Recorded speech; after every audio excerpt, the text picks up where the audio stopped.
好，来乡亲啊，咱继续回头来看这个印度变种病毒 Delta 入侵屏东，引发房山乡的社区群组感染。屏东县政府针对房山乡的凤港甲善宜这两个庄头做全村的大体检甲注疫苗。另外，枋寮总是增加一个较近的病例，所以枋寮伫第一时间嘛来设立着快体站来做体检。讲来排队要体检的民众是有够多，满载咯。房山乡加入国小的体检站。 到乡亲连走2天，拢无领到号码牌。工作人员咧叫号，透早9点外就已经买到200号。阿嬷，你是几点来排队的啊？8点哦，啊你排几号？阿嬷较无8点就来排队，要是到200号，那是搁较慢咧。你来2抓，谁来2抓？我早来买到成功了，我要贵啊！走2抓拢无领到，毋过嘛有人想要替厝内人来领号买牌。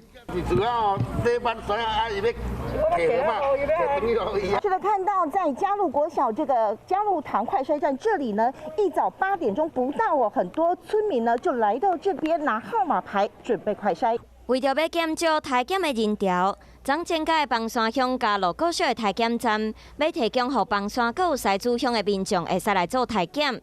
不过体检容量又完真满。一个场次是100位，那我们增设到一个场次到350位。那么目前还是有很踊跃的民众一直在前进来我们这个这边筛检站来筛检，所以我们就是尽量做到大概不会超过400个人左右。 另外，因为昨伫枋寮乡增加确诊个案，县府嘛赶紧伫枋寮国小增加体检站。